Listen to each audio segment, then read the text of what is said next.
ወወልድ ወመንፈስ ቅዱስ አሐዱ አምላክ አመስራ ወአሚሩ ለወርሃ ሐምሌ በዛቲ ዕለት ኮነ ተስካረ በዓላ ለእግዝእትነ ቅድስት ድንግል በክሌ ማርያም ወላዲተ አምላክ ትልልናሃ ወበረከታ ያሉ ሲል ዓለም ዓለም አሜን። አንድ አምላክ በሚሆን በአብ በወልድ በመንፈስ ቅዱስ ስም ሐምሌ 21 ቀን በዚህች ዕለት አምላክን በሥጋ የወለደች የእመቤታችን የድንግል ማርያም የበዓሏ መታሰቢያ ነው። እርሷ ስለኛ ሁልጊዜ ትማልዳለችና ለእግዚአብሔር ምስጋና ይሁን። የሕይወትና የድኅነት ወደብ ተሆነን ዘንድ እርሷን እናቱን ስለሰጠን በረከቷም በሁላችን የክርስቲያን ወገኖች ላይ ይደር ለዘላለሙ አሜን። ሰላም ለኪ ለዘእምኔኪ ወፃ ዘያድን እግዚ እንስሳ ወሰብአ በቁስለ ኃጢአት ሥጋዬ አመ በፎፎ ወፃ ይረከብኩ ማርያም እንበልየኪ አሐደ ባቋ እመ ይገበርኪ ሊተ ሐዲሰ መልክዓ። በዚችም ቀን ቅድስት ሄራኒ የስሟ ትርጓሜ ሰላም ፍቅር የሆነ ለንጉሥ ሉኪያኖስ ልጅ ምስክር ሆና ሞተች። እርሱም አባቷ ያማረ አዳራሽን ሠራላት። መስኮቶችንም 8 አደረገ። ቅጥሩንም በዚያው 12 አደረገ። ማዕድንም ሠራላት። የወርቅና የብር የሆኑ ሳህኖችና ጽዋዎችንም አዘጋጀላት። የሚያስተምራትም አንድ ሽማግሌ ሰው አደረገላት። ከዚህ በኋላ በዚያች አዳራሽ ውስጥ አኖራት። የሚያገለግሏትም 3 አገልጋዮችን በእርሷ ዘንድ አድርጎ ደጃፎቿን በላይዋ ዘጋ። መምህሯም በውጭ ሆኖ ያስተምራታል። በዕድሜዋም 7 ዓመት ሆናትና ያን ጊዜ ራእይን አየች። በማዕዷ ላይ ርግብ ስትቀመጥ በአፏም የወይራ ቅጠል አለ። በማዕዱም ላይ አኖረችው። ሁለተኛም ንስር መጣ፣ ከእርሱ ጋራም አክሊል አለ። በማዕዱም ላይ አኖረው። የደግሞም ቁራ መጣ፣ ከእርሱም ጋራ ከይሲ አለ። በማዕዱም ላይ አኖረው። ደነገጠችም፣ ለመምህሯም ነገረችው። እርሱም እንዲህ ብሎ ተረጎመላት። ርግብ የሕግ ምልክት ናት። የዘይቱም ቅጠል የክርስትና ጥምቀት ናት። ንስርም ድል አድራጊነት ነው። አክሊልም ለሰማዕታት የሚሰጥ ክብራቸው ነው። ቁራ የንጉሥ ምሳሌ ነው። ከሲውም መከራ ነው። አንቺም የክብር ባለቤት በሆነ በክርስቶስ ስም ትጋደይ ዘንድ አለሽ አላት። ከዚህ በኋላ ይጎበኛት ዘንድ አባቷ ወደ እርሷ መጣና ልጄ ሆይ ከመንግሥት ታላላቆች ለአንዱ ላጋባሽ እኔ እሻለሁ አላት። እርሷ ግን ከልቦናዬ ስትመክር 3 ቀኖችን አባቴ ሆይ ታገዘኝ ብላ መለሰችለት። አባቷም በሄደ ጊዜ በጣዖታቱ መሠዊያ ፊት ተነስታ ቆመችና ስለ ጋብቻ የሚሆነውን ይገልጡላት ዘንድ ለመነቻቸው። እነርሱም ምንም ከቶ አልመለሱላትም።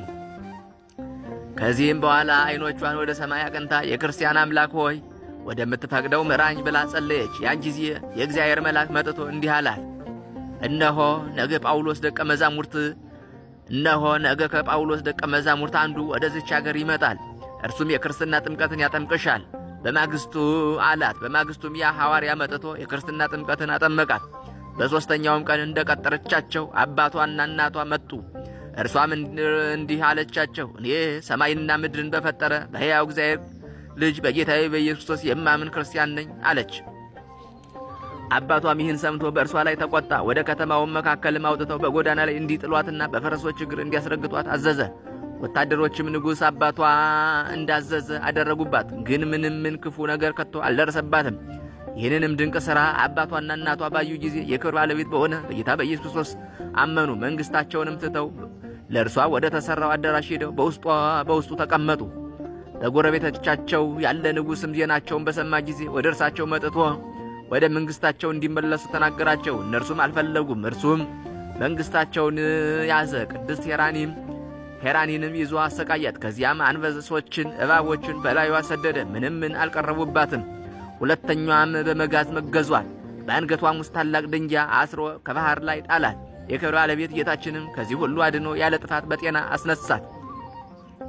ከዚህ በኋላ እርሷን ያጠመቀ ሐዋርያን አባቷ ጠርቶ ከቤተሰቦቹ ሁሉ ጋር ተጠመቀ። ቁጥራቸውም 300 ሆነ። ከዘመዶቹና ከሀገር ሰዎችም ብዙዎቹ ተጠመቁ። ከዚህ በኋላ ከሃዲው ንጉሥ ኑማርያኖስ የቅድስት ሄራኒን ዜናዋን በሰማ ወደ እርሱም አስቀርቦ ቀላኒካ ወደሚባል አገር ወሰዳት። በዚያም ጽኑ ሥቃይን አሰቃያት።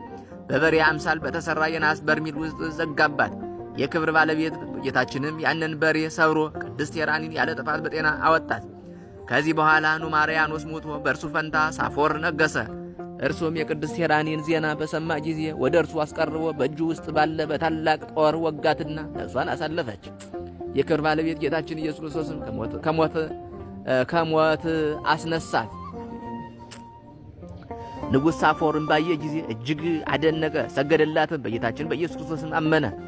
ከእርሱም ጋራ ከሀገር ሰዎች ብዙ ወገኖች አመኑ። ቁጥራቸውም 31,000 ሆነ። ከዚህ በኋላ በዚያች አዳራሽ ውስጥ አባቱና እናቷ አረፉ። እርሷን ግን አምላካዊት ኃይል ተሸከመቻት፣ ወደ ኤፌሶን ሀገርም አደረሳት። በዚያች ታላቅ የሆኑ ድንቆች ታምራቶችም ተደረገ። በፋርስ ነገስታት፣ በመቄዶንያ፣ በቀላኒካና በቁስጥንጥንያ ነገስታት ፊት በጌታችን በኢየሱስ ስም ከመሰከረች በኋላ ወደ ወደደችው ክርስቶስ ሄደች። የድንግልና የሰማዕት አክሊልንም ተቀበለች። የድንግልናና የሰማዕትነት አክሊልንም ተቀበለች። ለእግዚአብሔር ምስጋና ይሁን። እኛንም በዚህ ቅዱስ ጸሎት ይማረን፣ በረከቷም ከእኛ ጋር ይኑር ለዘላለሙ አሜን። ሰላም ለሄራኒ ከመተርጓሚሁ ለስማ ሚስጥረ ጥምቀት ዘርእየት አምሳለ እጸ ዘይት በንዋማ ሶበ ነጸሩ ኪያሃ በጽና ሃይማኖት ቀዊማ ወሶበ ይክህለ ሙቃሄ በእግረ ፈረስ ያሂምማ አሰረዚአሃ ተለው አውሃ ወእማ።